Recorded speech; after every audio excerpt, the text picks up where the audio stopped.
I'm I'm on. Can you hear me?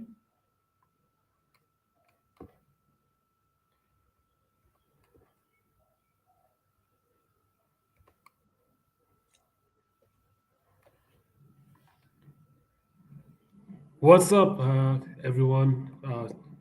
Today we have Ben Bullring Crypto, and he's going to be going through Lumenswap. So, welcome, Ben. How are you doing? I'm very well, thank you. How are you? Good, good. How's the UK treating you?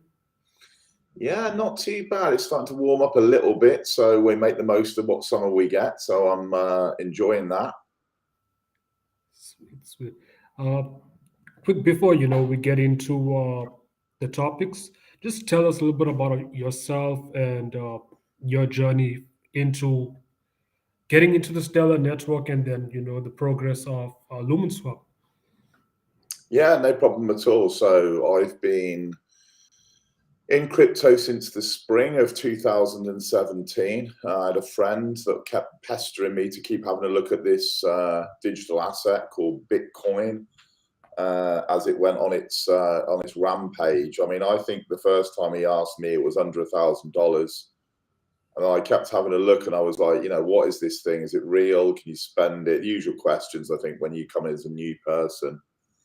And then I got like a little bit more educated. I wouldn't say a lot, but just a little educated in it to kind of get a rough understanding of exactly what it was about and what it was the problem it was trying to solve. And then I started noticing that because I've always had a passion for like financial kind of topics, yeah, how to make residual incomes, property investments, and a few different bits and pieces. And I started seeing that this, above anywhere else, was like a place where so many people were getting scammed and so many people were falling foul because obviously you're your own bank. People were making basic mistakes, losing funds, getting scammed, phishing on emails. And it was like, I mean, it's the Wild West still to a degree now. But back then, it was like, it was almost like the gold rush Wild West. You know what I mean? It was just a crazy, crazy period of time. And that before that kind of wave of people getting involved, I'm talking in the early to mid spring of 2017 now. So I decided to set off on a journey to try and help educate people, to learn some things, how to set up wallets, transactions, what blockchain is, and bits and pieces, and then to just try and help regular people, and that being like Facebook community, people that followed me, that I followed, my friends, family, and that kind of thing. And then those courses really took off. So I started with actually just making some courses, very basic courses, beginner's guide to cryptocurrency, learning how to trade, learning how to invest. In crypto, what to look for, when people say do your own research, that's something that a lot of people throw around. And it's like, well, if you're new, how do you do your own research? What do Yeah. you have on your tick list? What do you, so all of that kind of thing. So I made some courses, and they were really popular in here in the UK and in the States. A lot of people in the States as well plugged into those. So I started then thinking, I want to get involved in crypto projects. I spoke to a very good friend of mine who's in logistics in the States, very successful businessman, and he just said, wait for a while. So this was like when we all thought, anyone that's been in it for any length of time will know, that 2017 run up, when you're new into crypto, you think, whoa, we're going, to the top forever. This is going to continue. Little did we know that that blow off was going to happen. And then, the markets, the altcoin market in 2018 held for a few months, but Bitcoin obviously started dropping, and we saw that this like kind of I would call the Great Depression from like 2018 through to 2020, and then obviously the what they call the pandemic hit, and this what I see as a constructed um, takedown of the global economy started happening at scale. And we started then seeing a completely different outlook out there. 2020 then kicked the crypto markets really back in after that March. Yeah. And then I started thinking, right, well, because I'd been in this Great Depression myself, I'd seen a lot of my assets lose value. I then wanted to kind of get involved, as I said, on more of the education and team side for projects. So I got involved in DeFi, so I started learning that. Then I made some courses on DeFi and helped people with some basic, staking and farming and understanding how all that worked, because that was obviously very, very new back then. And then that kind of led me to making the course, and I was researching different networks. Right. And back last year in 2021, I stumbled across Lumenswap on Stellar. And it was for me, it was one of the, with the roadmap that I looked at. And because obviously I was going and getting this information and passing it on to the people that were on my courses, I got this information. I was like, something, I actually quite like what they're, trying to achieve here. So then I kind of just spoke to John Bullrunner, who's community manager, and said, look, I make some videos and I do some education and I kind of contribute to the communities. How, who do I speak to with regard to some sort of ambassador role or something with Lumenswap? So that's kind of the backstory and kind of like how I almost felt. I didn't have any intention, it was just almost by accident, but I think the universe works in mysterious ways, doesn't it? And we find ourselves in a place, where, the universe has conspired to take us. 100%. And shout out to John. He's been great at what he's doing, and the Yeah, way he just absolutely. interacts with the community. What Absolutely. what is the first crypto that you got into? Bitcoin. Yeah, it Oh, was. Bitcoin was the first in that springtime, and then I used some of that Bitcoin to start buying some alts. But I mean, my head was up my ass, when I was buying alts. When you're like, I think yeah. that I'm trying to think now. I was using Poloniex.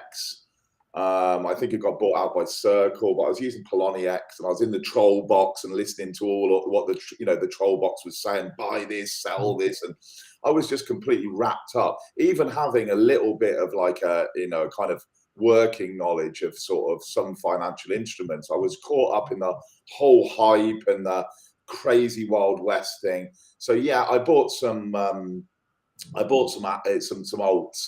But I was like, shit, what have I bought all of these for? Amisi Go, and back in the day when they were into remittances and all these kind of things. And of course, it was great fun into 2018 when they were all doing well. But then you've got this big bag, haven't you? Huge bags of alts. And we all know, well, not we don't all know, but I think anyone that's been in space for a while knows probably 95+% of altcoins are going to die. 100%. And I think that there's going to be some that are, have got really good utility and use cases, and they are going to be the ones that survive. But most are going to die, and we obviously saw that over the last few years. Yep. Yeah, I mean, you're having a bird's eye view, especially from UK and the whole banking infrastructure, and it's an honor to have you on today to talk about these projects. We can get into Lumenswap and what the Lumenswap project is. Yeah, well, it's actually a really kind of in-depth project. I mean, when I first looked at it, all it was really was a swap. Those people that are aware, like Pancake Swap and Uniswap, Trader Joe, and all these kind of other projects that are out there, very similar to that, where we can swap one asset for another asset, that the asset's based on the Stellar network, so you can swap one for another. And then there's a spot functionality as well. And that spot functionality, it didn't even, back in the day when I was looking at Lumenswap, it didn't even have like the trading view charts or anything like that. So it was very limited. You could do spot and you could do limit orders, but it was quite basic. So that's when I first looked at it. But I looked at the roadmap and I saw all of the things that they were stating that they were going to achieve. Now, of course, back in 2017 with the ICO boom, we were all kind of just reading off a white paper, and we were kind of going in blind, weren't we? We were hoping the team were going to deliver on what they said. But in a lot of occasions, it obviously didn't manifest into that. But with Lumenswap, when I started speaking with Vlad and building my relationship with Vlad, who's the CEO, started thinking, I think these guys they're all like old F devs, a lot of those guys, I think there's like 11 developers at Lumenswap, they have been around since like 2015, using Solidity and doing all the stuff with the kind of Ethereum network. And they got some good experience in crypto. So, I mean, 6-7 years experience up to date, but they've been working behind the scenes building out Lumenswap for a couple of years. So I'm thinking this is going to be something to really pay attention to. The fact that they are super driven by decentralization and Web3. They don't want to give up that and be more centralized to give a better product. They want to keep maintaining this Web3 kind of focus and this decentralization, and allowing us to have the financial sovereignty rather than it being custodial in different areas of the Lumenswap project. So yeah, I looked at it, and then they started building out the different things. They started doing the market. They added all the market, and they added the new charting. They added obviously the Lucy NFT marketplace. They've added like the lottery feature and the DAO. Just recently, obviously the bridges, and all of these things were already on the roadmap. So they've almost stuck to, no matter through thick and thin, ups and downs, they've stuck to their development roadmap absolutely to the letter. And I have to take my hat off and really respect the fact that Lumenswap now, to us, represents a set of clients. And if people are confused by what I mean there, it's the ability for us to be able to interact with the Stellar network. So we can do operations, we can send assets, we can buy lottery tickets, we can buy NFTs, we can transfer different amounts to different to people. We can lock in with using like the Rabbit wallet, and we can then do a whole host of other things as well.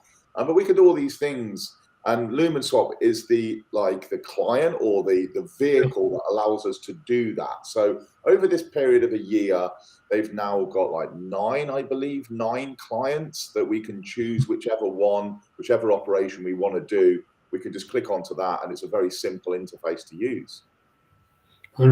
I remember when the lottery thing came out, they stormed right out the gate with 2 Teslas. That was pretty wild.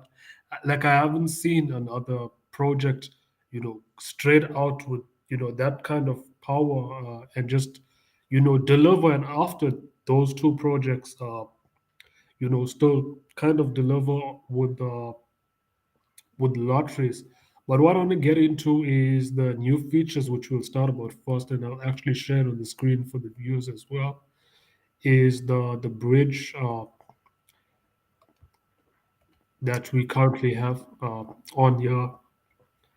Yeah, so what the bridge has just literally been released just over a week ago now. I believe it's just over a week. So where we are with the bridge is we are having a wrapped asset.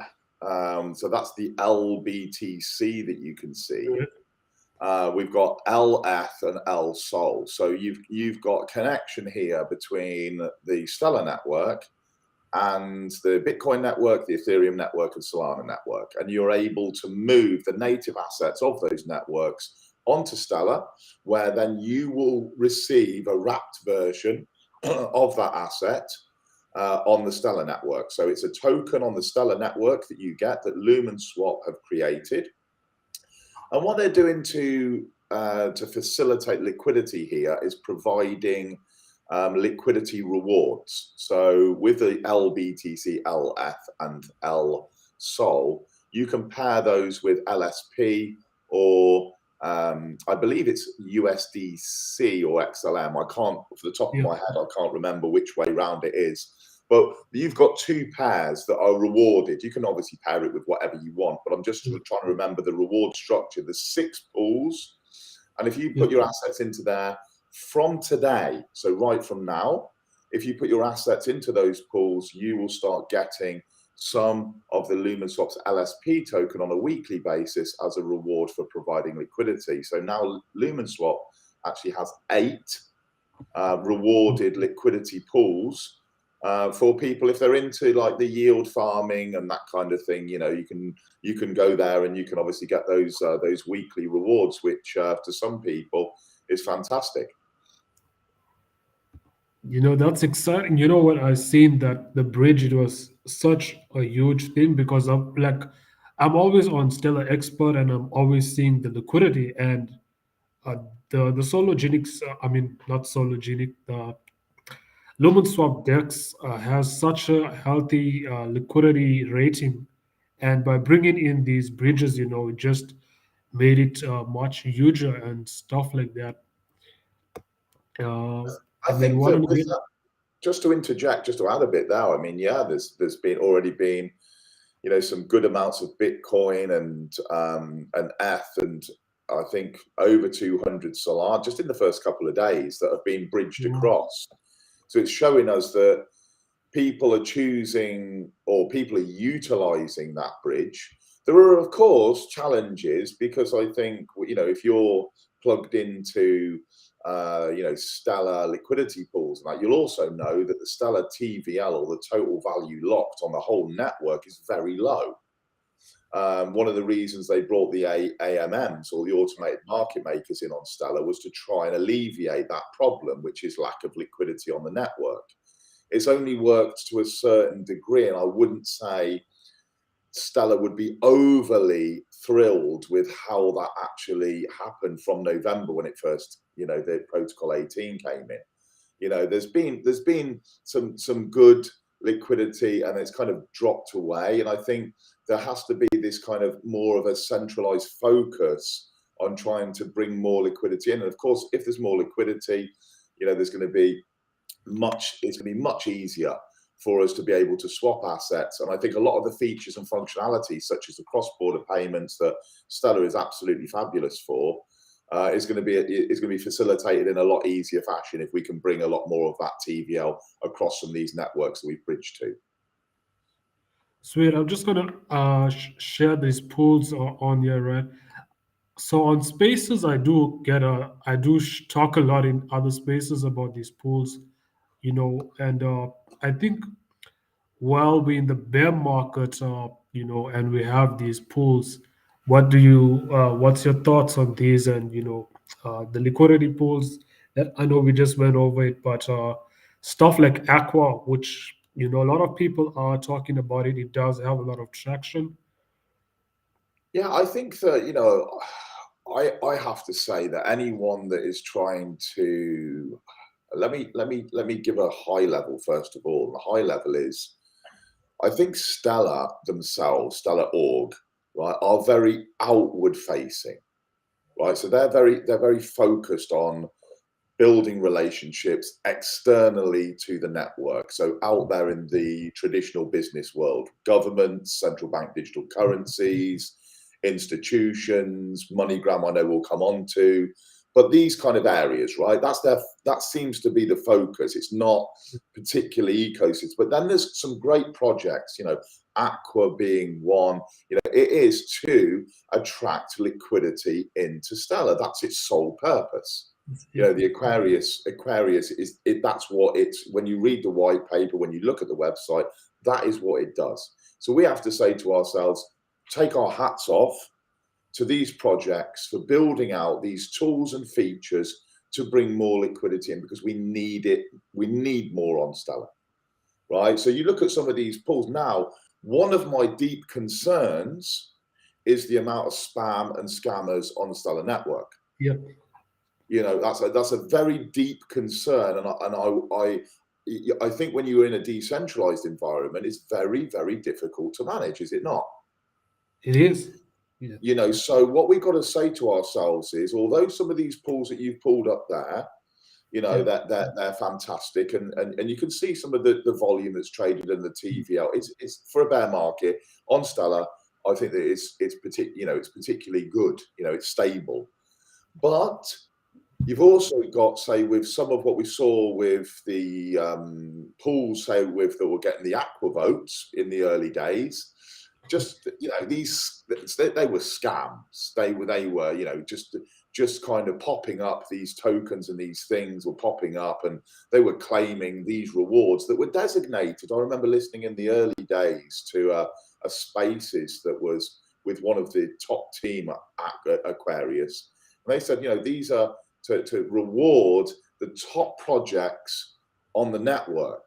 That's what their designation was for their token, is to reward liquidity pairings of the top. Now, you were getting people coming in and playing, and basically gaming that system.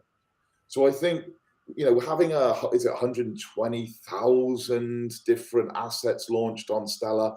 I've Yeah. always said there's probably 119,000 of them plus that are in some way, not necessarily directly a scam, but you're not going to be putting your hard-earned into them. And it's very difficult for new people to be able to find which one is which. Now, what Lumenswap do, and they've been criticized for this, but Lumenswap are very cautious in making assets verified.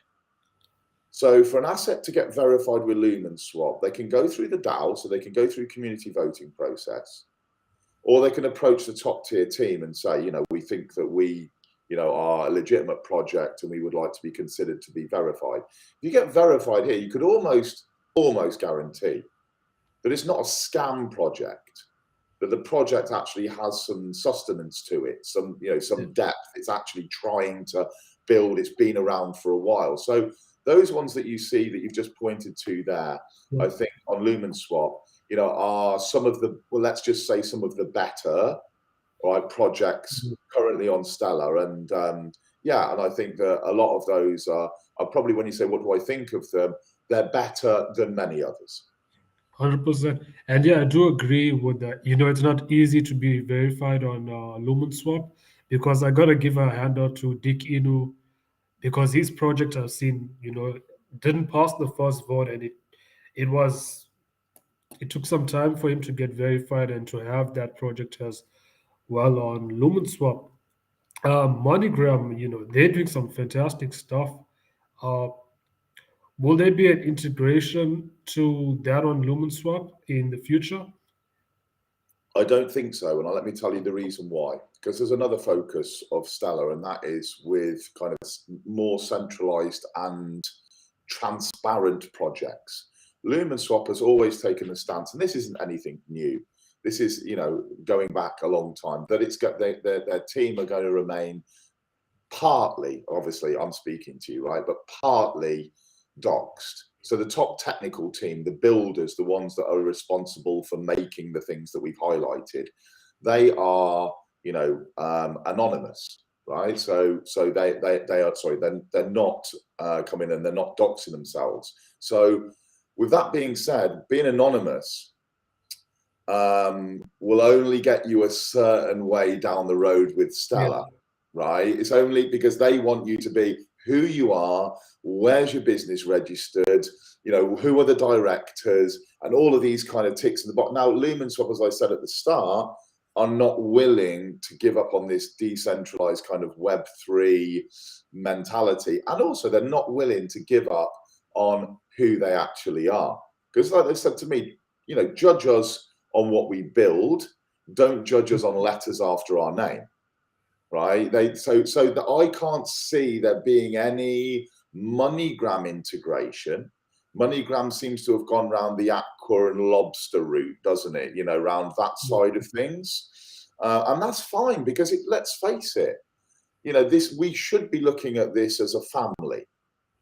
I've said numerous times on my time, here on Stellar, I find Stellar very tribal.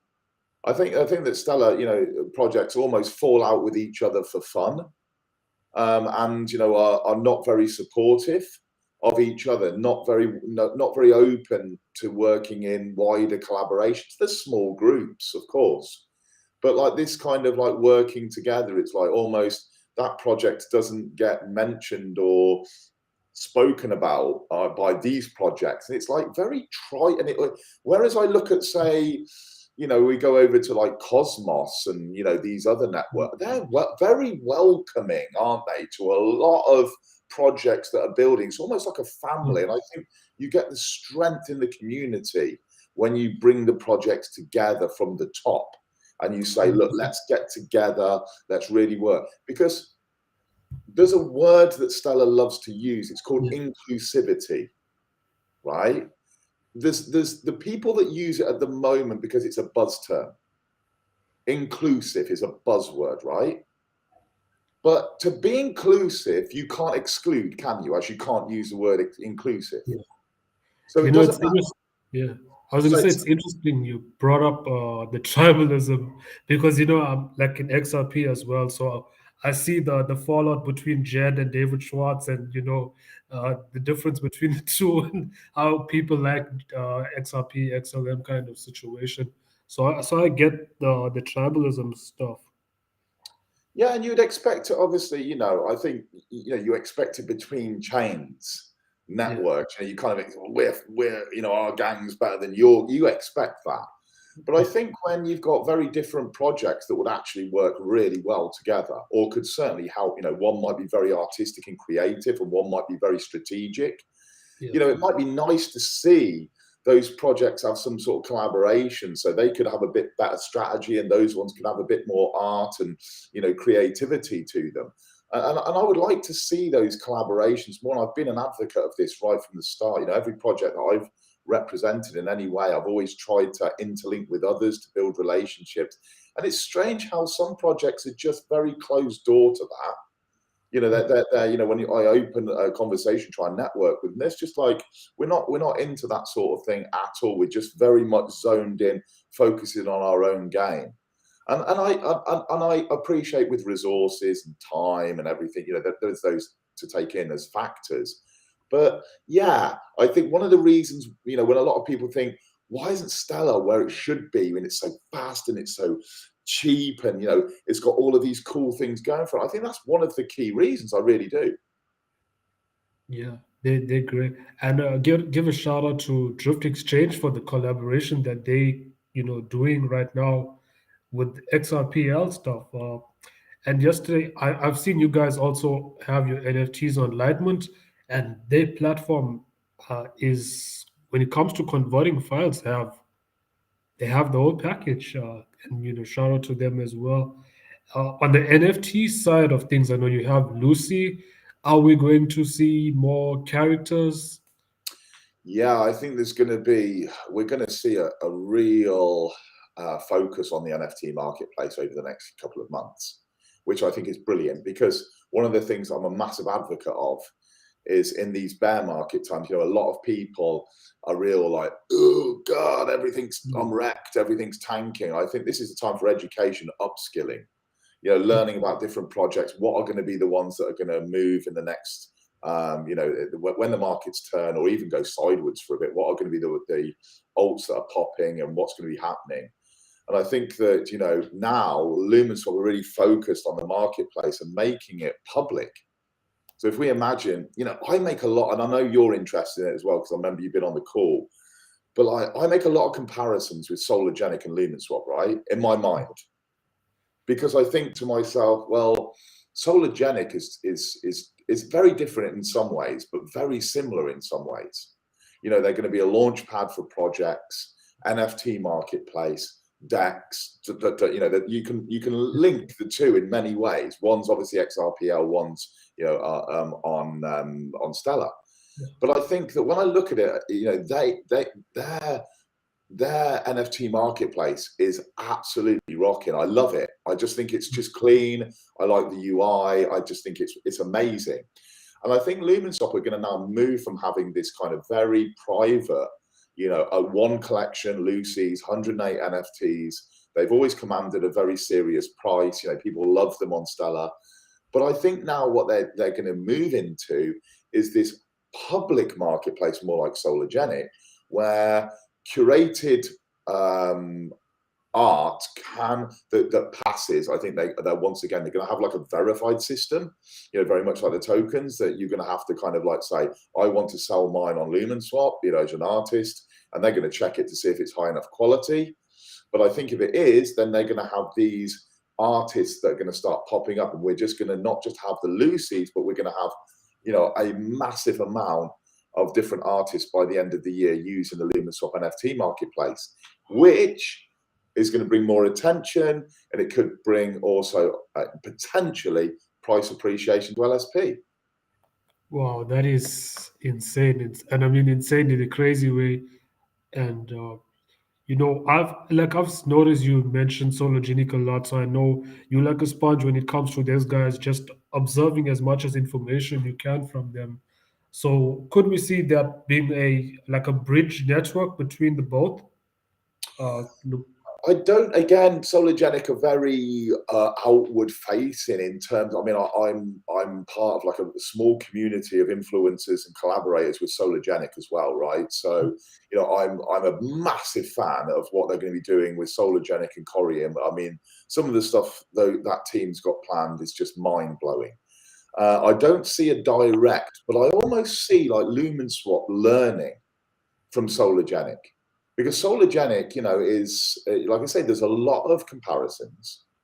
And I see that like Lumenswap already, I speak to Lumenswap team, they're looking already at a few other things that are going to be amazing over the next couple of years, right? So we've got to the end of the roadmap. I forgot to mention this. We've got to the end of the roadmap for now. People ask about, what happened to the lending client? Well, we saw what happened with yield blocks and them kind of stopped for now, right, with the project because of waiting for the smart contracts. I think if we get smart contracts on Stellar in the next kind of 6 months, so they're built into L1 protocol level, we're then going to see a hell of a lot of other tools that can be built. If those tools can be built, then I think Lumenswap can kind of scale to Sologenic kind of level. At the minute, Sologenic's out punching let's just say its younger brother.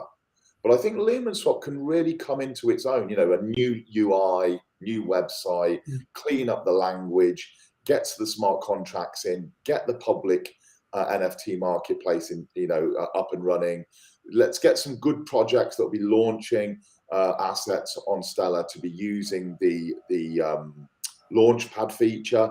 And I think Lumenswap can scale up. And then, of course, I think if they're both, the kind of almost the top dogs on both of those networks, who knows that there could be some collaboration, especially if I can, talk and, find out that any ways that we can make that happen. But I certainly think with Sologenic's bridging that they're doing, I mean, you're going to be looking, I would almost guarantee that you're going to be looking at some sort of bridge to Stellar in the not too distant future. I won't say it will be this year, but certainly in the next year or more, we could see that happen. And then as soon as that bridge happens to Stellar from XRPL, we're cooking on gas, aren't we?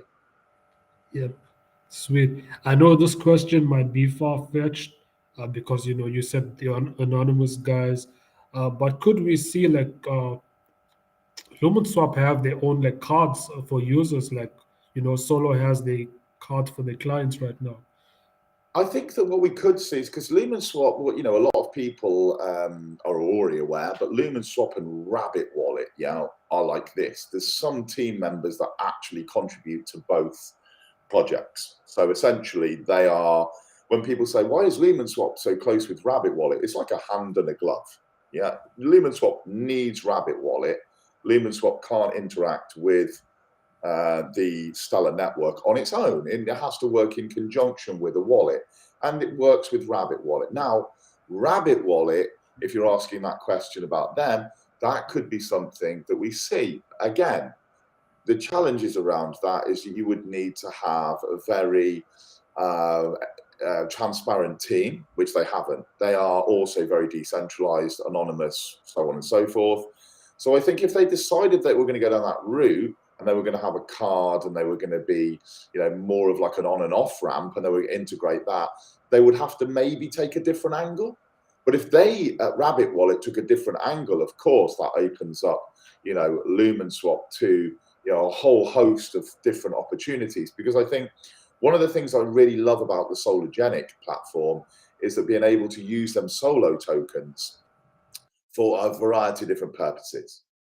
I've been banging my drum with the top team at Lumenswap saying we need more daily utility for LSP. Right, we need more daily utility for it. This bridging and being liquidity pools, that's one thing, and of course the 10,000 club of staking is another one, and there's a few bits and pieces, but I mean daily.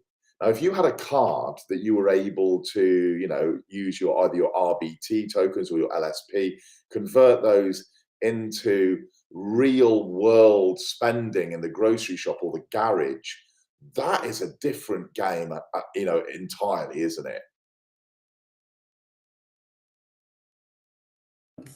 That is game changer, yes. So, And I so would like love I said, we can't promise that we'll see that, but I think you're going to be happy with some of the things that Lumenswap will be doing over the next year or more. a lot of people I know in the Stellar community are excited about Pendulum Train. Yeah. So what's your take on that? I know people are also waiting for that to be listed onto LSP. Yeah, I think with Pendulum Chain, I think, it's layer 2 smart contracts, right? And again, taking us back to, and the integration with like Polkadot and Kasama, and I think it's the coding language. I'm not a coder, but I think the coding language is Substrate, right? I think I'm right in saying that. Yes. So I think anything that is going to highlight and make Stellar interoperable with other chains is going to be a positive thing. As I said, any project out there that is either trying to market, that is trying to make tools for Stellar users, I'm all for. I'm not one of these people, that's crap and this is great, and and hating on anything. I think Pendulum is going to be great. Me personally, when you because there's a lot of similarities between Cosmos and Polkadot. And I'm probably a fraction more on the Cosmos side, but I think the WebAssembly smart contracts, I think they're absolutely on point. Allowing you to code in all of them different languages, make smart contracts is going to enable the developers, more developers, right? Because some can only develop in certain languages.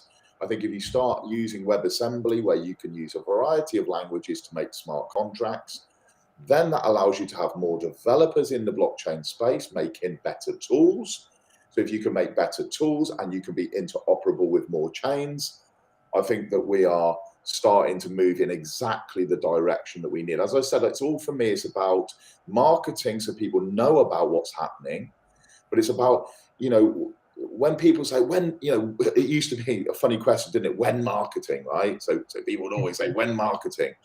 Yeah. For me, there's no point in any project marketing unless there's a compelling reason. I mean, compelling reason to come. If you have a better features, better tools, DeFi, yield optimizers, all this kind of stuff, right, over on another chain, why am I going to move my assets from there to Stellar? Yeah. There isn't any compelling reason, apart from, you mentioned Moneygram. You've got the on and off ramp now.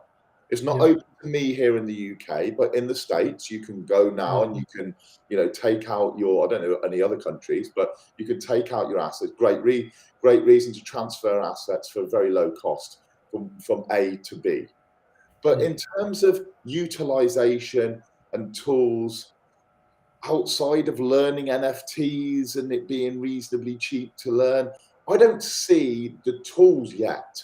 But if we get, like you talk about Pendulum with smart contracts, bridging to Polkadot, Kasama, and I mean, because they're the multiple languages, WebAssembly, you're going to be able to go to Cosmos, and the interoperability is going to then be there. So we can move assets seamlessly through these different bridges and across to these different networks. And then I think that, we're going to start to be able to really put our foot down. And of course, if you can have smart contracts as a layer 2 on Stellar, which I think that's what it's really centered on, all of the different tools that can be built, Lumenswap's lending client, I mean, how big could that be?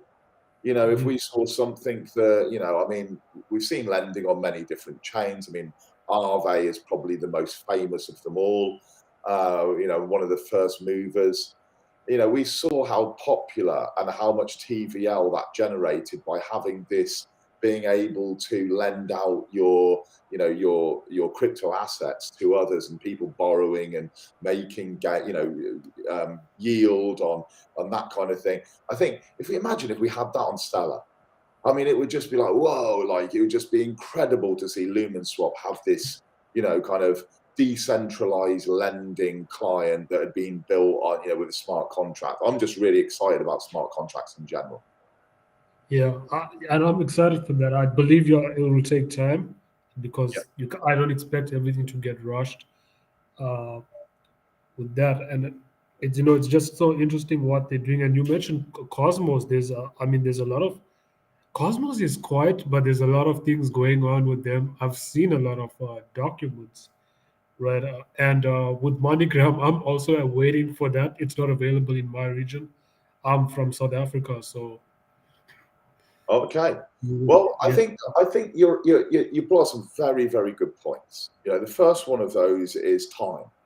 I don't think anything rushes here. It's always done to the letter, isn't it? They just take the time, make sure it's done right, and then it rolls out. So, but with that being said, you've also got to say some of these other networks move quick. Now, there's the first move in advantage, and whereas it used to be, well, Stellar's fast and Stellar's cheap and Stellar's green, they were 3 of the reasons why you would use it. You tell me, you could probably name me 5 others that are nearly as fast or faster, that are nearly as green or greener, that are nearly as cheap, right? You could within, when you start talking about hundreds or thousands of a cent, we don't really care with a decimal place, do we? To be quite honest, if we're sending it, for 100th of a cent or 1,000th of a cent, it's not that big a deal, right? But so I think that there's the time to build it right, but also that sense of urgency would be a good thing, wouldn't it? Yeah, and I get it. Like, I understand some people, yes, they want to get things, they want quick price and stuff, which is understandable. Some people have bills and stuff like that. But at the same time, when it comes to smart contracts and building, I don't think that could be rushed, because if there's an exploit in a smart contract that leads to all hell can break loose kind of situations. Oh, I think yeah, and I think that's another thing that they'll be very mindful of. When you have this very, as I said, outward facing, wanting to be integrated very much in the centralized world network, such as Stellar, and cross-border payments, banking, and that whole thing. And then you've kind of got someone just knocking up, a smart contract to make a lending client, and then, have an exploit and just, drain all of the liquidity. I mean, bloody hell, they can't allow. So there is, of course, going to be patience making sure that if they're putting smart contracts into the protocol, I'm sure there'll be limitations on what they can actually do. But that's one of the frustrations, say, with the Lumenswap team at the minute, because a lot of the devs have come from like the ETH side. They can do, they can almost go to the supermarket of devs and take off all of these different things that are built in Solidity, alter them, and then you've almost got something built out in the space of a couple of weeks. Whereas here, there's limitation. So we can only do a certain amount of things, and it frustrates the community. The community's like, well, why has the lending disappeared? Why can't we do this? Because Lumenswap, when they came out with it, were aiming off the smart contracts and that kind of thing were going to be here, where they put down on the roadmap. And of course, the smart contracts are yet to be rolled out. But I agree, there should be some focus, a definite focus on security, because none of us want to be rugged. None of us want to be in a position where we're losing funds, and I think most of us have experienced that in some degree or another. So we want to get that, but we also we want Stellar to keep up. I think it's, for me, just kind of seen behind. And then when you look at, say, Cosmos, and you just mentioned them, they're very quiet as well. They're similar to Stellar in so much as they stay quiet. But when you look at they build interoperability as standard, right? It's like it's built in. You think, oh my god, when you look at like Switcheo and Binance Smart Chain, and I know it's gone now, but like say when the whole Luna beast was there attached to it as well. Yeah. So they were able to interact, and you were able to just move assets, and it was such an incredible kind of probably 6 to 12 months of that whole system running. And seeing what was possible when we talk about smart contracts, bridges, and all these other things. Yeah. And just to bring it back to NFTs, I've noticed you've changed your profile to a football T-shirt, Mm. and right, that was very interesting because I know the World Cup is coming up. What do you think that will have an impact in the NFT marketplace and Lumenswap in particular with World Cup NFTs and stuff like that? I think there's definitely going to be like World Cup NFTs. I think there's going to be a focus on that. I mean, many people, myself being one, are interested in that. It's more of a drift exchange project. And I think you'll, knowing that you're into XRPL too, that you'll see the drift exchange. You're going to be trialing something football related and NFTs over on the XRPL. And the only reason for that is, I know this is a Stellar conversation and Lumenswap, the only reason for that is community size. For us to be able to find the volume of football fans here on Stellar at the moment, or in the States it'll be soccer or whatever they want to call it, but it's probably going to be limited for us to be able to have multiple teams and multiple strips, and you kind of yourself, getting into that kind of whole vibe. We just look for the community side, so we're going to trial something. But I think if that worked, we've already created a Lumenswap strip as well. So those people that are in the Lumenswap team, they can have their NFTs in their strip, and then there's going to be, it's gamified, and there's going to be a lot of stuff. So it's going to be quite exciting, and Lumenswap will be involved in some way, shape, or form over the next few months. We're just finalizing the actual mechanics of that game. Sweet. What's your team for the World Cup? Oh, it's one of them that I'd pin a tail on a donkey. At the minute, I really wouldn't like to call it. I think that England have gone off the boil. So, I really don't know. I mean, I'd always normally go South American teams for the World Cup.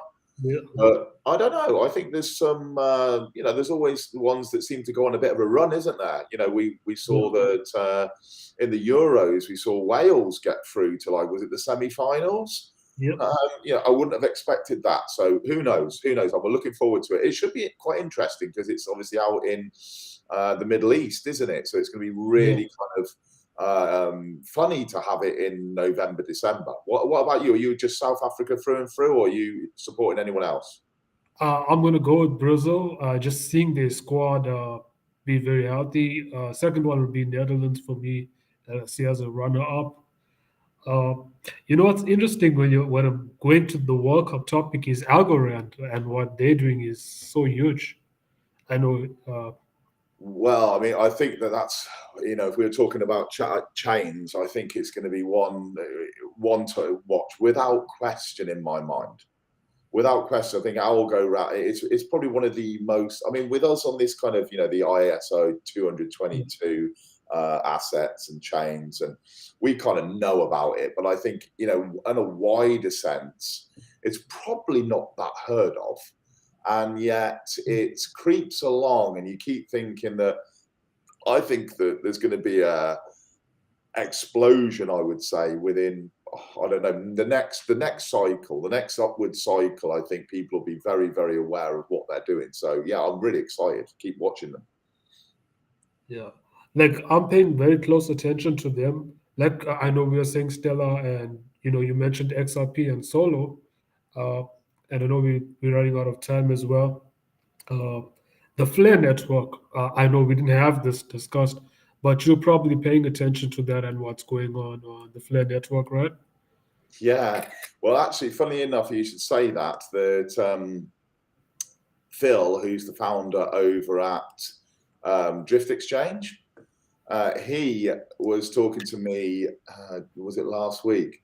He says, "Look, you need to be paying attention. You need to be paying attention regarding Flare Network. You need to be really dialing into it. I think they've got have they got that airdrop or something coming up soon? And for people that had XRP last year, I think it was, he was talking to me about. But he said you need to be paying attention because he says it's going to be absolutely massive.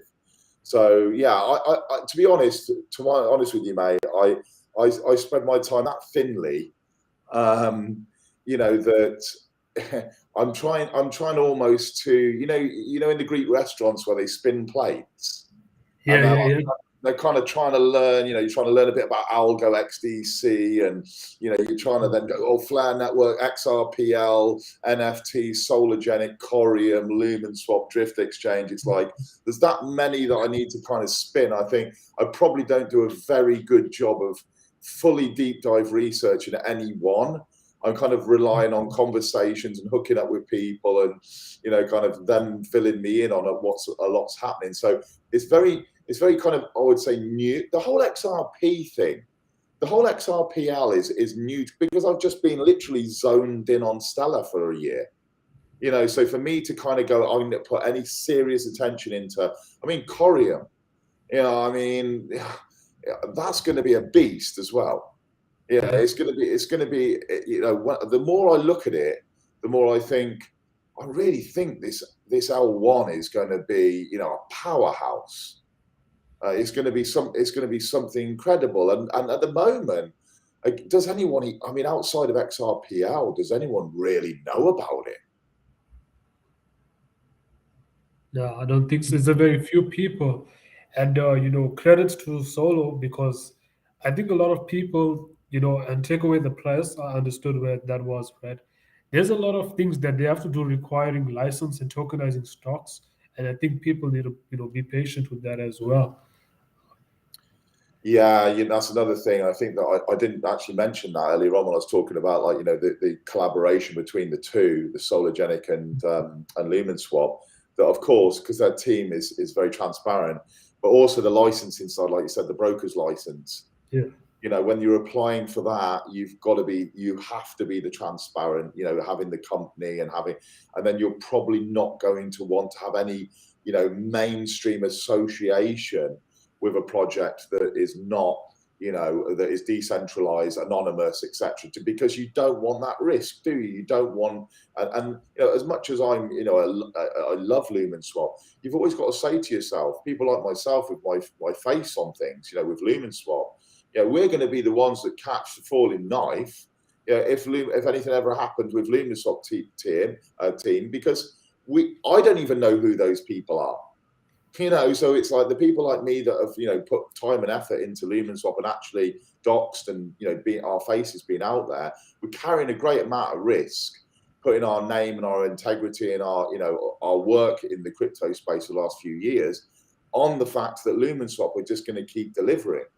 So I have trust in them for my conversations, but still, how many times have we trusted people in our lives and they've let us down? So we've just got to be very mindful of that too. But yeah, it's going to be, Corium's going to be with the Solo team there and the guys and what they're trying to, what they're trying to do on a very wide scale. If you just take Solo and realize that, Solo being built on the XRPL at the moment, but Solo is going to be going cross-chain. So of course, it's the same team that are building Corium, and it's going to be over on a network that then is absolutely built for Solargenic.